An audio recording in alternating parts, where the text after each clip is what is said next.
감사드리며 거룩하신 예수님의 이름으로 간절히 기도하옵나이다. 아멘.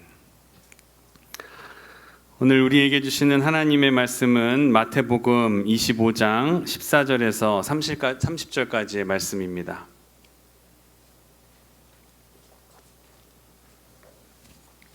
마태복음 25장 14절에서 30절까지의 말씀을 우리 함께 봉독하시겠습니다. 저와 여러분 한 절씩 교독하겠습니다. 또 어떤 사람이 타국에 갈 때 그 종들을 불러 자기 소유를 맡김과 같으니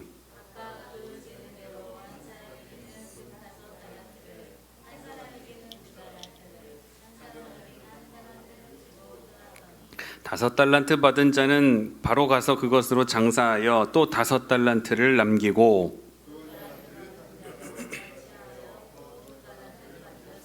한 달란트 받은 자는 가서 땅을 파고 그 주인의 돈을 감추어 두었더니 다섯 달란트 받았던 자는 다섯 달란트를 더 가지고 와서 이르되 주인이여 내게 다섯 달란트를 주셨는데 보소서 내가 또 다섯 달란트를 남겼나이다.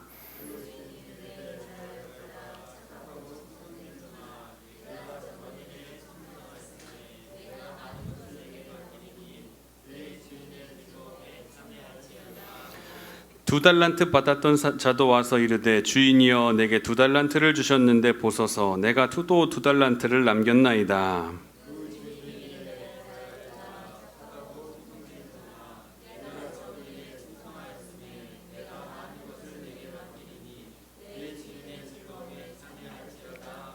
한 달란트 받았던 자는 와서 이르되 주인이여 당신은 굳은 사람이라 심지 않은 데서 거두고 해치지 않은 데서 모으는 줄을 내가 알았으므로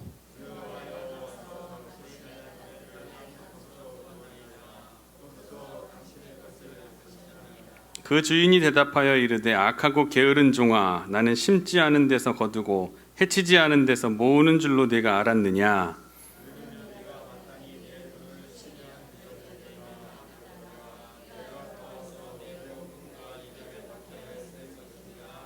그에게 그 한 달란트를 빼앗아 열 달란트 가진 자에게 주라.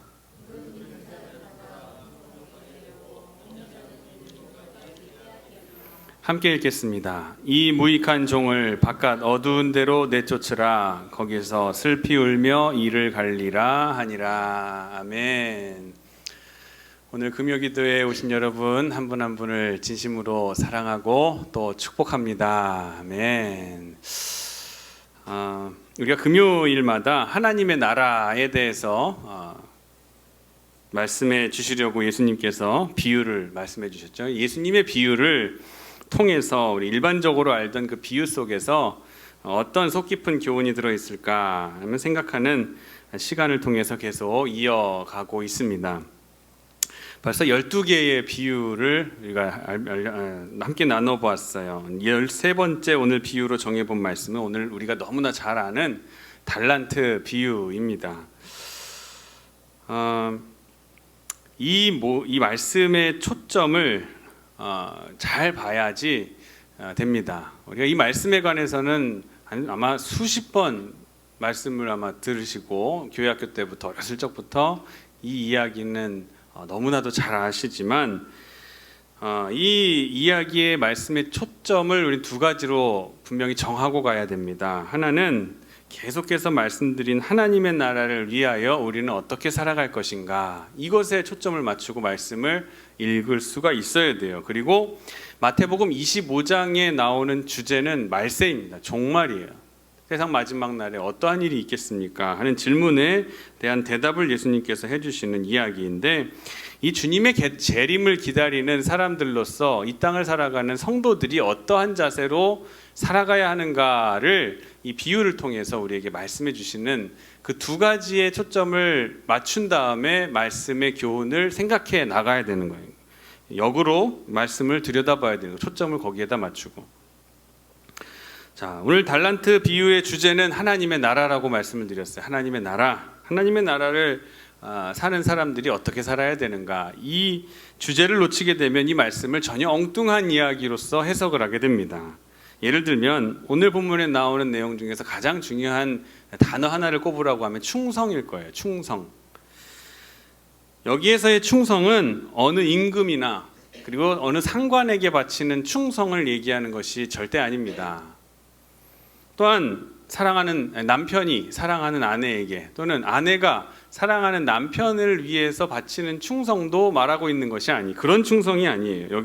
여기에서 나오는 충성은 오로지 천국을 위해서 바치는 충성에 대해서만 이야기하고 있는 겁니다.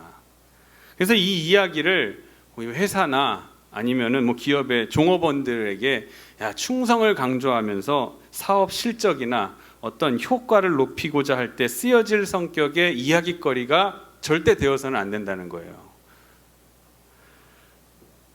무슨 말인가 하면 예를 들면 기업을 운영하는 어떤 회장 장로님네 회사에 가가지고 이 달란트 비율을 설명을 하면서 이야기를 하면서 사원들에게 회사를 위해서 여러분이 이렇게 충성하셔야 됩니다 하고 쓸만한 얘기가 되어서는 절대 안 된다는 거예요. 여기에 나오는 돈, 달란트죠. 분배, 또 노력, 결과의 과정, 다양한 분야에서 다양한 교훈을 우리가 뽑아서 설명을 할 수가 있는데 앞에서 말씀드린 이 이야기가 쓰여지는 두 가지 분명히 갖추어야 될 초점, 그것을 벗어난 이 달란트 비유의 풀이는 굉장히 위험한 말씀으로 그리고 전혀 엉뚱한 이야기로 풀어져 갈 수 있기 때문에 이것을 말씀의 주제는 언제나 천국을 바라보는 우리들이 어떠한 자세를 가지고 살아가야 합니까? 라는 질문에 대한 대답, 또 말세를 살아가는 종말을 살아가는 우리가 이 말씀을 통해서 어떠한 교훈을 가지고 천국을 위해서 살아가야 됩니까? 이 두 가지 분야만 가지고 이 말씀을 해석을 해야 된다는 거예요. 그것을 가지고 예수님께서 우리에게 말씀해 주고 계시는 겁니다. 먼저 첫 번째 교훈은 시작하는 14절에서부터 찾아볼 수가 있습니다. 14절 한번 보겠습니다. 시작. 또 어떤 사람이 타국에 갈 때 그 종들을 불러 자기 소유를 맡김과 같으니. 타국에 갔는데 3명의 종을 불러서 자기가 가지고 있던 그 재물을 맡겼습니다. 종이라는 것은 본래 소유가 없습니다. 소유가 없는 존재예요. 본문에 딱 명시가 되는 거예요. 소유가 없고 가질 수도 없는 존재가 종이에요. 그런데 오늘 주인이 맡김으로 인해서 주인의 소유를 지금 맡고 있다라는 거예요. 우리가 이 세상을 사는 것은 주인으로부터 받은 것을 맡아 가지고 살아간다는 거예요. 소위 말하는 청지기적인 삶을 살아간다는 뜻입니다. 맡겨진 것은 물질을 비롯한 소유만 한정하는 것이 아닙니다. 나의 건강도 맡은 것이에요. 나의 재물도 맡겨진 것이에요. 임시 맡겨진 거예요. 나의 건강도, 나의 재물도 하나님이 주셨고 하나님이 거두어 가시면 드릴 수밖에 없는 것들이에요. 우리가 이번 주 장례를 치르면서 이런 내용들을 깊이 묵상하셨어야 됩니다. 우리가 하나님 부르시는 그날이 되면 언제든 우리는 이 땅의 것을 놓고선 가야 되는 존재, 내 것이라고 생각되었던 그 모든 것들이 한순간에 내 것이 아니게 되는 것을 경험하게 되는 것이 바로 죽음이라는 과정입니다. 그러니까 우리는 내 것이 하나도 없는 거예요. 사실 내 마음대로 할 수 있는 것도 아니에요. 세상의 것들은. 맡은 자들은 모든 것들을 통해서 천국을 섬겨야 하는 그 도구로 사용되어야 한다는 것을 오늘 본문에서 분명히 우리에게 교훈하고 있는 것입니다. 우리에게 맡겨주신 것으로 무엇을 하라고요? 천국을 사모하고 천국을 위해서 사용해야 한다는 것을 여러분 꼭 기억하시길 바랍니다. 그러니까 뭐예요? 건강도 천국을 위해서, 물질도 천국을 위해서, 천국을 위해서, 나의 직장 생활하는 것도, 나의 지식도, 나의 명예도, 나의 자리도 다 천국을 위해서 가는 그러한 과정으로 우리가 맡은 것이라고 여겨야 된다는 것입니다. 예수님께서 이 부분에 대해서도 이렇게 비유를, 내 마음대로 할 수 없는 이 세상의 것들, 이것에 대해서 이렇게 비유하셨어요. 누가 염려함으로 그 키를 한 자나 더 할 수 있으며 누가 그 머리를 한 터럭이라도 희거나 검게 할 수 있겠느냐. 어리석은 자들아, 믿음이 없는 자들아, 이렇게 책망을 하셨잖아요. 우리의 머리를 희거나 검게 마음대로 만들 수가 없다는 거예요. 염려한다고 해서 우리가 내 뜻대로 하고자 한다고 해서 내 키를 한 자라도 더 크게 하거나 작게 만들 수가 없는 존재가 우리라는 거예요. 우리 마음대로 할 수 있는 것이 이 땅에서는 없다라는 뜻을 예수님께서 말씀해 주고 있는 것입니다. 그리고 시간의 문제에 있어서는 속수무책입니다. 우리가 시간을 되돌릴 수도 없고 미리 가볼 수도 없는 거잖아요. 내일 미리 가볼 수 있고 또는 모레를 미리 알 수 있는 사람이 있습니까? 아무도 없어요. 오늘 집에 가서 무슨 일이 있는지도 모르는 것이 우리 인생입니다. 시간은 완전히 그런 거예요. 완전 노터치예요. 이와 같이 우리의 선택이라고 하는 것, 이것은 지극히 제한적이고 하잘 것 없는 것에 지나지 않는다는 것을 오늘 얘기해주고 있습니다. 그러니까 단지 주인이 맡긴 것, 주인이 내게 맡겼으니, 근데 이 맡긴 것도 영원한 것이 아니잖아요. 한정된 시간 안에서 맡겨주셨으니 그 종은 시간 동안 맡았다라고 하는 그 시간 동안만 맡았다라고 하는 확고한 청지기 의식이 우리에게 있어야 한다는 거예요. 또 그 청지기에 대한 감사, 청지기직에 대한 감사가 있어야 된다는 겁니다. 자, 그 다음으로 생각해야 될 것이 본문 속에 있는 내용, 조금 어렵게 들어가서 불공평 안에 전개되는 공평함을 우리는 볼 수가 있어야 됩니다. 불공평 속에 전개되는 공평함을 생각할 수가 있어야 돼요. 어떻게 하는 것이 진정한 공평한 길인가, 진정한 공평의 길인가 하는 것은 꼭 같이 나눈다라는 의미와는 다른 적절함의 문제입니다. 적절한 문제. 예를 들어 학생들이 시험을 치릅니다. 시험을 치른다고 할 때 시험 끝나고 나서 너희들 다들 고생했으니까 이번 시험은 다 100점 줄게 하는 것이 공평한 겁니까? 아니에요. 열심히 공부를 해서 답을 잘 쓴 아이에게는 100점을 주고 그 다음에는 50점, 30점, 공부 안 한 아이에게는 0점을 주는 것이 마땅하고 공평한 겁니다. 흔히들 생각하기를 결과가 무조건 같아지기를 바라면서 결과가 같아야지만 공평이라고 얘기하는 사람들이 있습니다. 근데 그것은 공산당식의 공평이지 참다운 공평의 의미를 가지고 있는 것이 아닙니다. 진정한 공평이라는 것은 그 능력에 따라 재능이 많은 자에게는 더 주고 재능이 적은 자에게는 적게 주는 것이 그런 공평이 진정한 공평인 거예요. 진정한 공평의 의미를 우리가 먼저 그래야 오늘 본문의 말씀을 이해할 수가 있습니다. 그리고 거기에 더해서 이제 15절 봅니다. 각각 그 재능대로 한 사람에게는 금 5달란트를, 한 사람에게는 2달란트를, 한 사람에게는 1달란트를 주고 떠났다.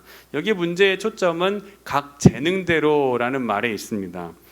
각각 그 재능대로 주어진 재능에 따라서 달란트가 주어졌다라는 말씀이에요. 그러므로 우린 잊지 말아야 됩니다. 어른이 해야 할 일과 어린이가 해야 될 일이 다르고 남자가 해야 할 일과 여자가 해야 할 일이 다르듯이 주어진 재능이 모두 다 같을 수는 없다는 거예요.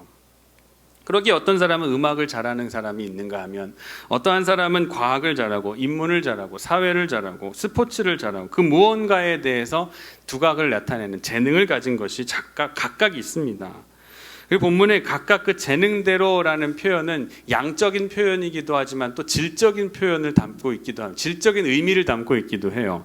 간단히 한마디로 오늘 본문에 기록되어 있지만 이 각각 그 재능대로라는 말 안속에 들어있는 것은 이미 주어진 경험과 능력의 한계의 수준을 분명히 알고 그 재능대로 각각 하나님께서 주인이 각각 다르게 주었다라는 그 말씀을 우리가 이해해야 됩니다. 이것이 바로 불공평 안에 담겨있는 공평을 가르치고자 하는 예수님의 속뜻이 된다는 거예요.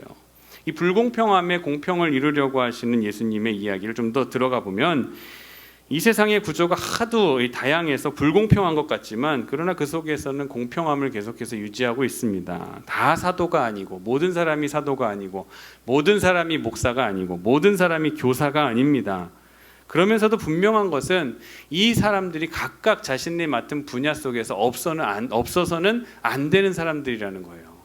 각각 사명을 받았지만 각각 모두가 목사가 아니고 교사가 아니고 선생이 아닌데도 불구하고 없어서는 안 될 사람들이 바로 적재적소에 다 들어있다라는 거예요. 하나님께서는 재능대로 달란트를 주신다는 거예요. 하나님께서 보시는 그 사람의 한계가 있고 재능이 있고 개인마다 감당할 수 있는 능력의 한계치가 분명히 있는데 무조건 아무에게나 다 공평하게 다 똑같이 주어진다고 해서 능사가 될 수가 없다라는 말씀입니다. 이 하나님께서는 각각 그것을 위해서 친히 판단하신 재능대로 그것대로 달란트를 주셨으니 이것이 하나님의 공의이고 하나님의 공의를 인정하지 않으면 이 말씀 속에서의 공평은 이해할 수가 없는 말씀이 되어버리게 되는 거예요. 그러니까 이 말씀은 하나님이 공의로우시다, 하나님은 공의가 있다라는 것을 먼저 인정하고 들어가야 공평이 이해가 되고 공정함이 이해가 되는 거예요. 근데 이 한 달란트 받은 사람은 그렇지가 않았습니다. 이 사람이 불평하는 저희가 바로 이 하나님의 공평성을 인정하지 않는 거예요. 하나님 공평하지 않다는 거예요. 이것은 이 사람은 자기의 한 달란트 받은 것을 소중히 여기지 않고 왜 다른 사람이 받은 5달란트를 주시면서 나에게는 한 달란트밖에 주지 않았느냐, 그거를 못마땅해 하는 거예요. 자신의 처지를 소중하게 생각하지 못하고 남의 처지를 질투하면서 지금 그렇게 사는 사람은 일생 동안 불평하면서 한 맺힌 인생을 살다가 끝나버리게 되는 불쌍한 인생이 되어버리고 만다는 것이에요. 공평성에 대한 의미를 바르게 이해하고 받아들인다는 건 참 쉽지 않은 일입니다. 하나님의 공의를 인정한다라는 것은 쉽지 않은 일이에요. 그러나 어떤 입장에 있더라도 이 공평성을 받아들임으로부터 충성이라는 의미가 시작된다는 것을 우리는 알아야 됩니다. 충성은 하나님이 공평하시다라는 것을 전제해야 그 다음부터 시작되는 게 충성입니다. 그래야 충성할 수가 있어요. 하나님이 공평하시다, 공정하시다, 공의로우시다라는 걸 인정하지 못하면 충성이라는 것이 시작될 수가 없습니다. 하나님의 공의를 시인하셔야 이 충성이라는 의미를 받아들일 수가 있어요. 우리가 착각하는 것 중에 하나가 열심히 하는 것을 충성이라고 여길 때가 많이 있습니다.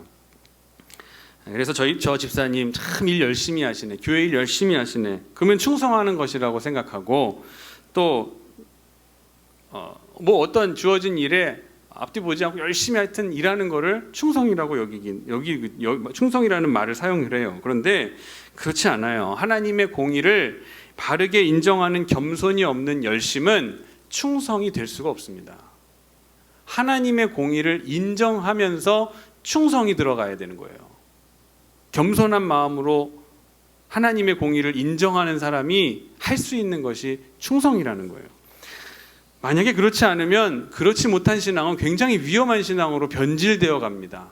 하나님의 공의를 인정하지 않는 열심만 있는 충성은 굉장히 위험해요. 어떻게 되냐면 하나님과 겨루게 되는 신앙으로 변질되게 됩니다. 불평함과 원망 속에서 그야말로 이 열심히 충성이 이 투쟁이 되어버리는 거예요. 이해가 가십니까? 충성한다는 사람들이 자칫 투쟁하면서 싸워서 쟁취하는 사람들이 되는 경우가 굉장히 많습니다. 난 충성을 한다고 충성했는데 싸우는 사람이 되는 거예요. 충성하는 사람들이 싸워요. 그건 충성일 수가 없습니다. 그래서 하나님이 원하시는 충성이 아니에요. 내가 원하는 충성이 되어버리고 마는 거예요. 그러면 충성이 되려면 어떻게 해야 된다고요? 하나님의 공의를 인정하는 겸손이 있어야 거기서부터 충성이 시작된다는 거예요. 그리고 여기서 또 우리에게 교훈을 주는데 충성된 자에게는 더 주신다는 거예요. 충성된 자에게는 더 주셔요. 이거를 이해하려면 불공평 속에 공평함이라는 교훈을 이해한 다음에 이어져야 되는 거예요. 말씀 마지막 부분에 가서 보면 있는 자에게는 더 주어서 풍족하게 만들어지게 되고 없는 자에게는 그 있는 것까지 빼앗기게 됩니다. 이것이 하나님의 공의라는 관점을 알지 못하고 잘못 해석하게 되면 하나님의 공의를 빼놓고 설명하면 성경 속에선 부익부 빈익비는 당연하다는 것을 이야기하려고 하는구나 라고 잘못 말씀을 오해하게 된다는 거예요. 하나님의 공의가 없는 것은 이렇게 부익부 빈익빈의 말씀이다 라고 엉뚱한 교훈을 우리에게 가져오게 된다는 거예요. 하지만 앞서 말씀드린 그 불공평 속에 하나님의 정확하신 공평이 있다라는 것을 먼저 알고 말씀을 이해하면은 교훈이 달라지는 거예요. 언뜻 생각해 보면은 아니 이런 불공평이 어딨나 그렇게 생각이 들 수가 있어요. 이미 5달란트 가진 사람은 5달란트를 더 남겨서 10달란트 가진 사람이 됐는데 그 10달란트 가진 사람에게 1달란트 가진 사람의 1달란트를 빼앗아서 11달란트를 만들어주고 이 사람을 쫓아냈다? 이건 불공평하잖아요. 차라리 4달란트 가진 사람에게 1달란트를 더 줬으면 공평하다고 생각할 수도 있어요. 하지만 10달란트 가진 사람에게 1달란트를 더 줬어요. 불공평하다고 불평할 만합니다. 그러나 우리는 그 내면을 좀 들여다봐야 됩니다. 이 이야기의 내면을 들여다봐야 돼요. 하나님이 공의로우신 하나님이라는 것을 인정하고 받아들이는 데서부터 교훈이 시작되고 충성이 무엇이냐 하는 것으로 자연스럽게 말씀이 이어지게 되는 이 흐름을 우리는 이 속에서 발견해낼 수가 있어야 됩니다. 하나님의 공의가 전제되지 않고 이 말씀을 보면 부익부 빈익빈 그걸 조장하는 말씀, 이야기일 수밖에 없다고 이해하게 된다는 거예요. 일단 하나님은 공의로우십니다 하는 그 전제를 꼭 잊지 마시고 이 말씀을 들어가시기를 부탁드립니다. 오랜 시간을 여행의 공백을 마치고 돌아온 주인은 종들과 지금 계산을 합니다. 회개를 하면서 착하고 충성된 종아라는 칭찬의 말을 해줍니다. 이 칭찬의 말을 듣게 된 종들은 5달란트 받은 사람, 2달란트 받은 그런 사람이었어요. 주인으로부터 돈을 받자마자 나가서 열심히 장사를 해서 5달란트를 또 남기고 또 2달란트를 또 남겼다라는 거죠. 여기서 말씀하시는 의도는 지금 이 왕은 이 종들이 얼마를 남겼느냐가 중요한 게 아니에요. 자, 수치적인 충성을 얘기하는 것이 아니라 질적인 충성을 칭찬하고 있는 거예요. 소위 말하는 둘 다 성장률 100%를 이루게 한 그 진실된 충성을 지금 칭찬하고 있는 겁니다. 이런 충성에 대해서 성경은 이 왕은 뭐라고 얘기하냐? 주인은 뭐라 얘기했냐?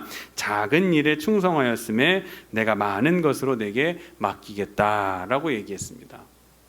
작은 것에 대한 충성이 앞으로 많은 것으로 맡기게 되는 결과로 가져오게 된다는 거예요.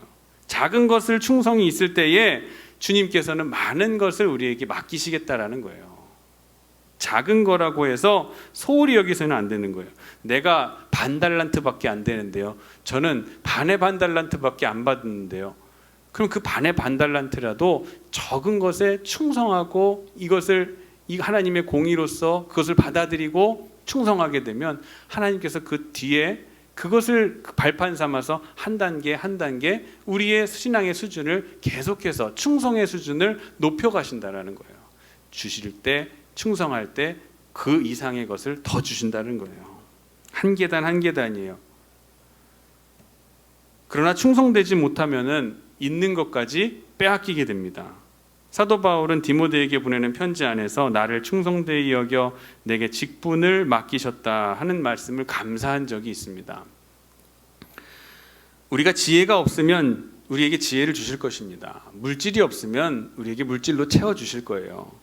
그러나 충성은 내가 가지고 있어야 할 부분입니다.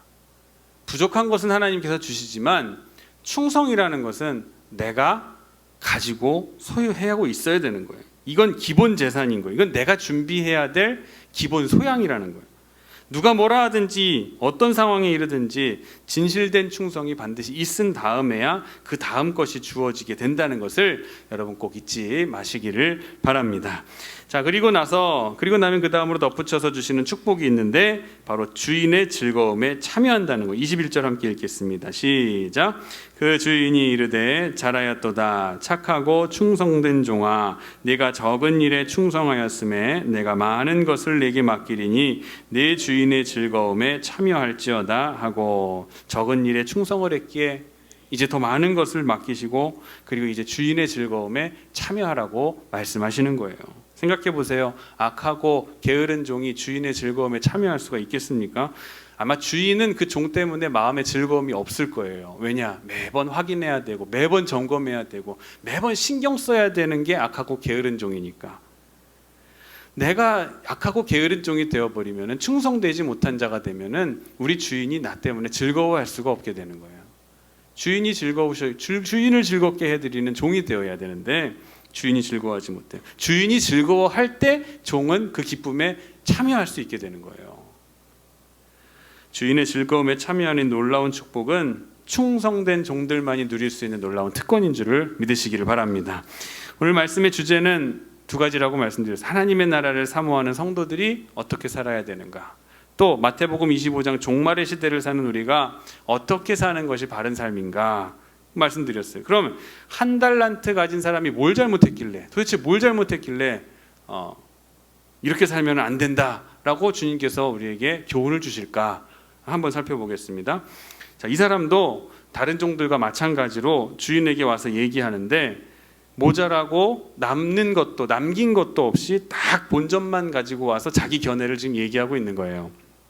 그 말을 듣고 주인이 크게 노하면서 했던 말이 바로 악하고 게으른 종아라고 이야기를 했어요. 책망을 했습니다. 자, 게으르다는 말은 이해가요. 예, 알겠습니다. 근데 악하다는 말에는 좀 거부감이 들지 않습니까? 아니, 좀 안 해가지고 한 거지 그걸 또 악하다고까지 하셨을까? 주인이 말할까? 세상에 본전 잘라 먹는 사람들이 얼마나 많은데, 있는 것도 제대로 가지지 못해서 남기지 못해가지고 그거 잊어버리는 사람들이, 잃어버리는 사람들이 얼마나 많은데, 그래도 이 사람은 본전이라도 갖고 왔으니까 그나마 괜찮은 거 아닌가라고 생각하실 수도 있어요. 게을르긴 했지만 악할 것까지는 없지 않습니까? 라고 이야기할 수 있어요. 그러나 주인이 지금 종을 악하다고 선언을 해요. 왜 악하다고 했을까? 그것은 이 종의 중심에 완악함이 담겨 있기 때문에 그렇습니다. 무엇에서 그것을 찾아볼 수 있는가 하면 오늘 24절의 말씀을 한번 봅니다. 24절에 보면 한 달란트 받았던 자는 와서 이르되 주인이여 당신은 어떤 사람이라? 굳은 사람이라. 주인에 대한 믿음이 없어요. 불신 가지고 있고 반항이 있다는 것을 여기서 알 수 있는 건데, 이 굳은 마음이다 그래서 굳다라는 거는 스크레로스라는 이 헬라어 단어예요. 근데 여기에는 무슨 뜻이 담겨 있냐면은 혹독한, 완악한, 그리고 엄한, 잔인한, 고집센, 잔인한, 이 수전노, 뭐 이런 그러니까 주인을 어떻게 생각하느냐, 잔인한 수전노 같은 사람이다라고 생각을 하고 있었던 거예요. 그래서 자기가 이렇게밖에 할 수 없는 것을 주인의 책임으로 돌려버리는 거예요. 주인이 그래서 그런 거예요. 처음부터 일할 필요를 느끼지 못하고 그런 주인 밑에서는 나는 아무 일도 하지 않겠다라는 생각으로 아주 주인을 그런 사람으로 여겨버린 거예요. 만약에 장사를 해서 이익을 남기면 어차피 주인이 가져갈 것이니까 뭐 그게 내 건가? 그렇게 생각한 거예요. 이거를 내가 열심히 일해서 한 달란트 남겨도 어차피 주인이 가져가는데 이렇게 해서 뭐하나? 별 볼 일 없다. 그리고 만약에 행여 실패라도 한다면 그 책망을 내가 어떻게 견딜까? 완악한 주인인데, 돈밖에 모르는 주인인데 그냥 감춰뒀다가 그냥 그대로 가져가는 것이 낫겠다, 이렇게 생각하는 거예요. 얼마나 고약한 마음입니까? 마음이. 주인 보기에 이 마음이 악했다는 거예요. 이 굳은 마음이 악해 보였다는 거예요. 또 다른 표현이 있습니다. 25절 봅니다. 시작. 두려워하여 나가서 당신의 달란트를 땅에 감추어 두었나이다. 보소서 당신의 것을 가지셨나이다. 자, 굳은 마음으로 주인을 바라봤고, 또 하나는 두려운 마음으로, 무서운 마음으로 주인은 두려운 분, 주인은 무서운 분이라는 그런 전제를 다 깔아놓고선 주인을 대했다라는 거예요. 이거 주인에 대해서 불신앙을 가지고 있었고, 그리고 주인을 제 마음속에는 폭군으로 여겨져 놓았다는 거예요. 딱 설정을 해놓은 거예요. 주인의 깊은 뜻과 그 맡겨준 신뢰는 망각한 채 그냥 주인은 굳은 사람이고, 주인은 두려운 사람이고, 무서운 사람이고, 폭군이다. 설정을 딱 해놓고선 돈을 받아내니까 이거 내가 잘못하면 내가 함정이 될 수 있겠구나. 이 주인을 비정한 수전노, 폭군 만들어버린 거예요. 종의 이런 모습을 보니까 어떠세요? 아유, 안타깝다 하고 이게 혀를 찰 수 있지만 사실 이런 모습이 신앙생활하는 우리에게서 종종 나타납니다. 예를 들자면 왜 어떤 경우인가 하면은 이런 생각이에요. 11조를 안 드렸어요. 그랬더니 사업이 망했어요. 그리고 주일에 교회 가지 않으니까 감기 걸렸어요. 어디가 다리가 부러졌어요. 새벽 예배 나와야 되는데 안 나오니까 어디 가다가 다리가 넘어져서 다리가 부러졌다. 우리 모두가 하나님을 폭군으로 만들어 놓고 벌을 내리실까 봐 그 앞에서 벌벌 떨고 있는 거예요. 그런 모습인 겁니다. 참으로 하나님이 벌이나 내리시고 벼락이나 치시는 분이라면은 지금까지 여러분이 자기가 잘해서 지금까지 사신 거예요? 하나님이 참지 못하시고 그렇게 실패할 때마다 실수할 때마다 벌을 내리시고 잘못을 치시는 분이라면 여기에 살아계실 분들은 아무도 없을 거라고 저는 생각을 해요. 저를 포함해서. 벌을 내리시고 벼락을 치신다면 벌써 몇 번은 맞았을 거예요. 저도 수십 번, 수백 번 맞았을 거예요. 그런데 우리가 어떻게 살아있는 거예요? 하나님의 은혜로 사는 거 아닙니까? 용서하시는 하나님, 길이 참으시는 하나님 때문에 우리가 지금 여기 사는 거 아니에요? 근데 하나님이 그렇게 벌 주시고 벼락을 치실 분입니까? 11조 안 하면 다리 몽둥이 뿌리질러 버리시는 분이고 주일날 예배 빠지면 벌 내리시는 분이에요. 그렇게 생각하지 마세요. 지금 한 달란트 받은 종이 하나님을 생각했던 이 마음이 바로 이런 식으로 우리 마음 가운데에 죄의식으로 우리 마음을 두렵게 만드는 거예요. 하나님을 스스로 두려운 분으로 만들어버리는 거예요. 하나님의 좋은 면이 얼마나 많은데요. 그 은혜 때문에 우리가 사는데 아무것도 두려워하지 마시기를 바랍니다.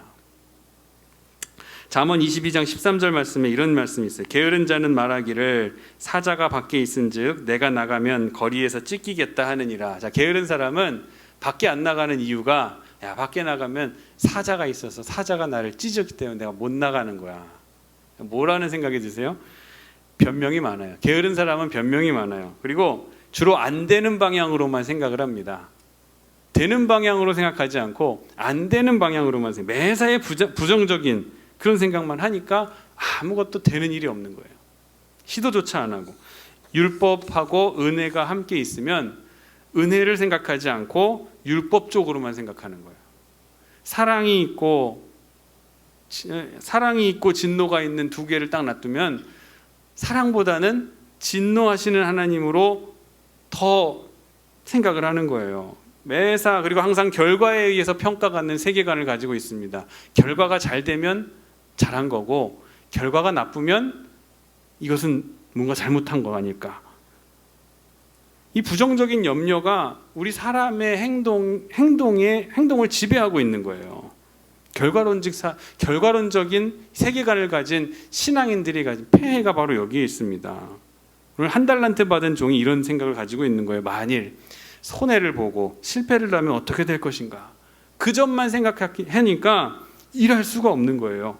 근데 만약 이 한 달란트 가진 사람이 진실한 사람이었다면 어떻을까? 최선을 다하다가 손해 보면 할 수 없지라는 그런 생각을 가지게 될 거예요. 가졌을 거예요. 이 사람이 최선을 다하다가 그 한 달란트를 만약에 상상을 한번 해보세요. 이 사람이 지금 이 본문에 나온 이런 모습이 아니라 결과론적인 세계관을 가진 사람이 아니라 만약에 진실한 사람이었다면 어땠을까? 최선을 다하다가 손해를 보면 할 수 없다. 주인을 향해서 그 실패한 것을 가지고 나와서 주인님 죄송합니다. 제가 원래 원체 미련한 저를 바로 보시고 한 달란트 정도는 할 수 있을 거라고 저한테 주셨는데 제가 그 한 달란트를 그만 망해버리고 말아먹고 말았습니다. 제가 그 장사한다고 해봤는데 그거 감당 못하고 모두 잃어버렸으니 이 죄 어떻게 하면 좋겠습니까? 그저 죽을 죄를 지었으니까 저를 벌해 주옵소서 하는 자세로 주인에게 만약에 나갔다라고 생각을 해보세요. 그럼 주인이 어떻게 얘기할까요? 그래, 너 그렇게 했으니까 너를 잘 봤구나, 주인을 잘 봤구나 이렇게 생각하겠어요? 주인이 뭐라 그랬을까? 한번 새로운 기회를 부여해 주면서 다시 한번 그래? 네가 그렇게 생각한다면 이제 한번 실패하면서 네가 얻었던 지혜도 있고 경험도 있고 이런 것이 있으니 그거 가지고 가서 다음엔 다시 한번 해보지 않겠니? 하는 마음으로 주지 않겠냐는 거예요. 우리 만약에 이 주인이 사랑 많으신 예수님이라면 더 그렇지 않겠냐고요.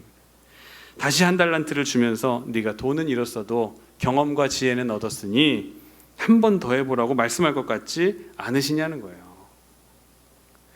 이렇게 실패한 사람은 비록 돈을 잃었을지는 몰라도 경험과 지혜는 얻었을 거예요. 겸손도 얻었고 진실도 얻었고 사람을 얻었을 거란 말이에요.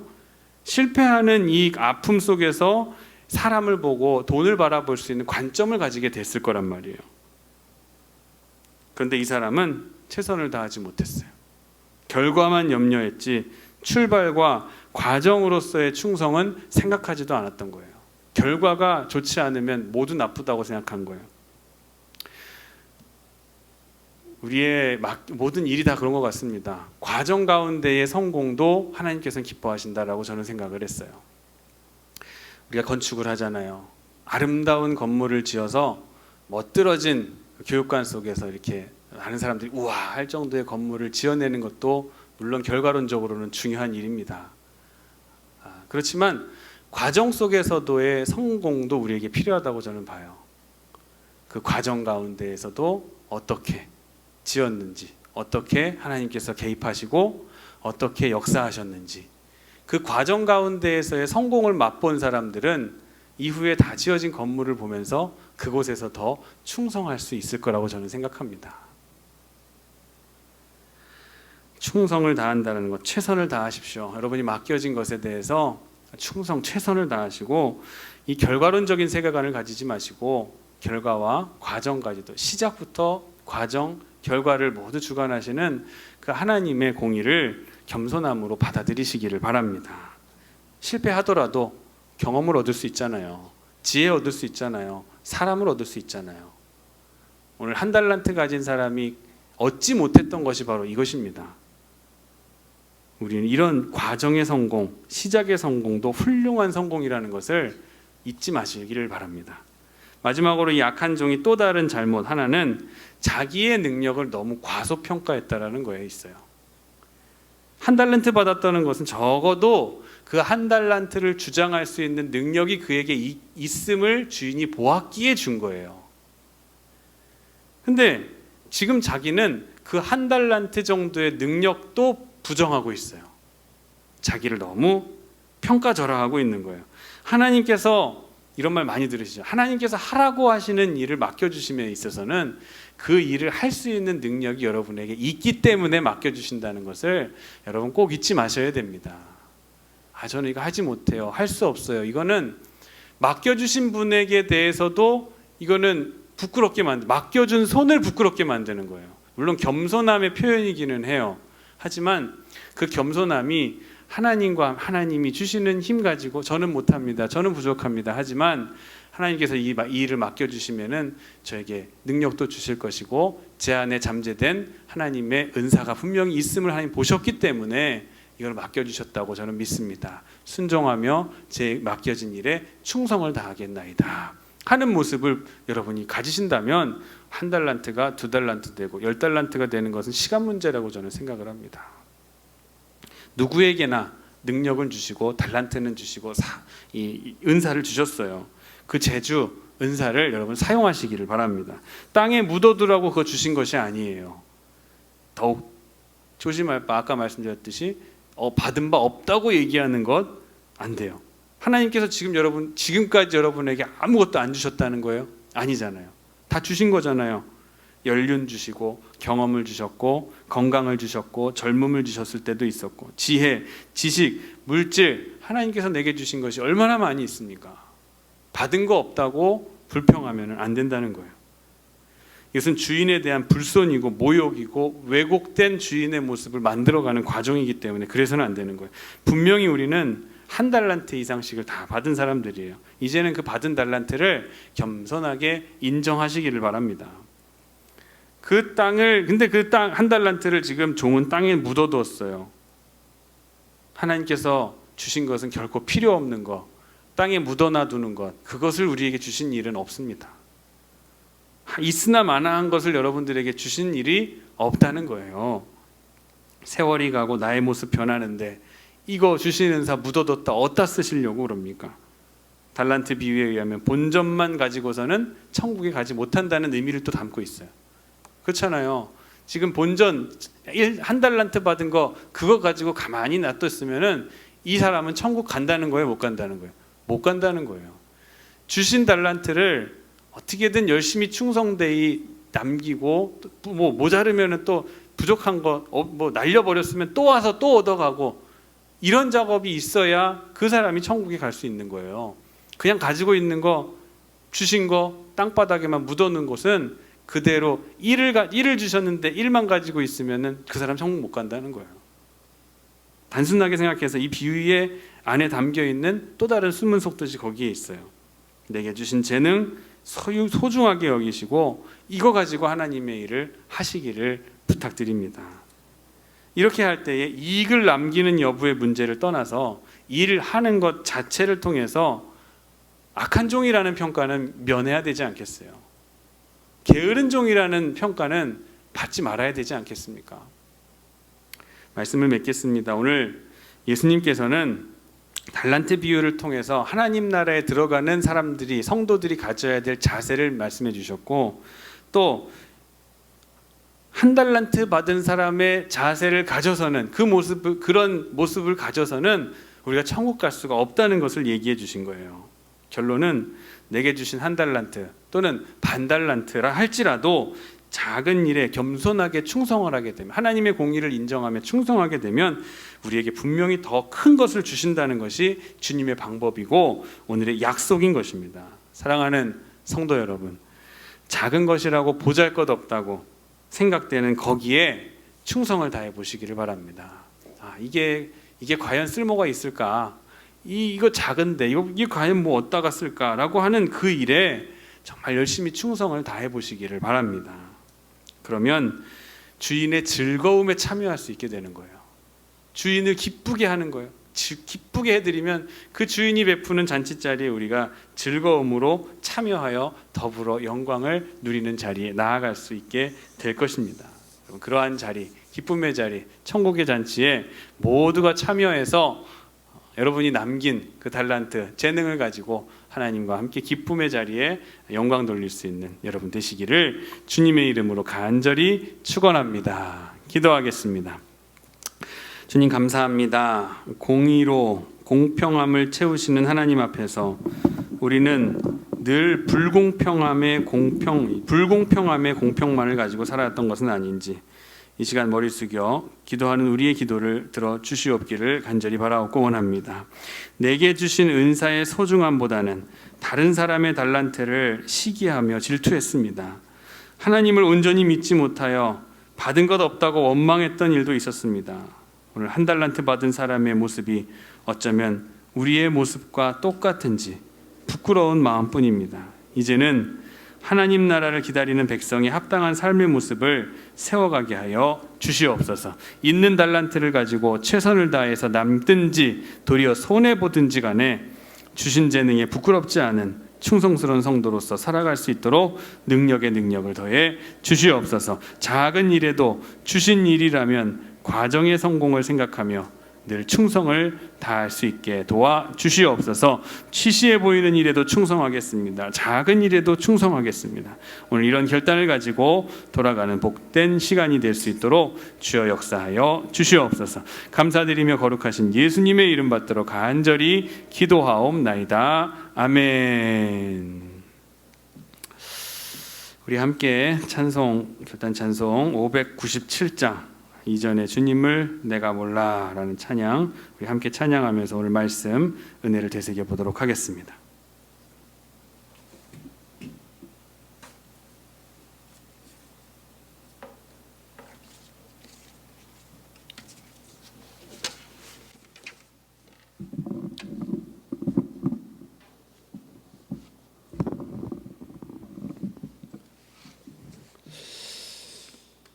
함께 찬양하겠습니다.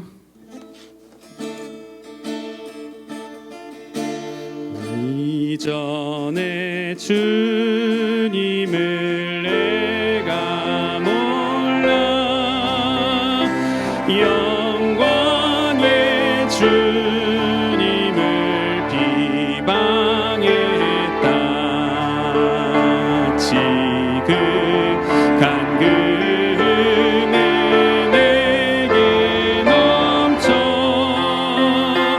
날 불러주신 이곳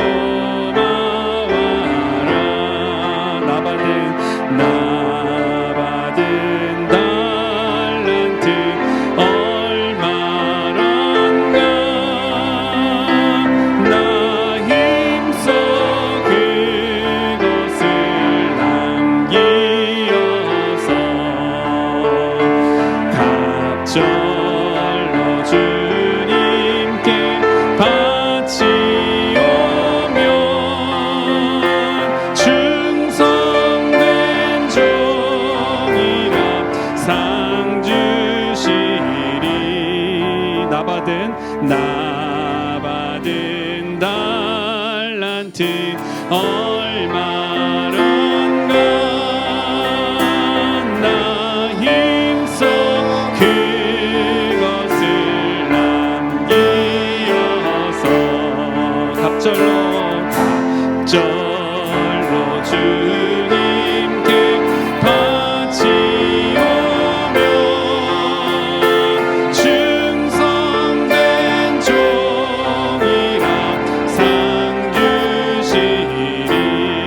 천하고 전하고 무능한 나에게도 귀중한 직분을 맡기셨다. 그네 고맙고 고마워라. 이 생명 바쳐서 충성하리. 나 하는 일들이 하고 저고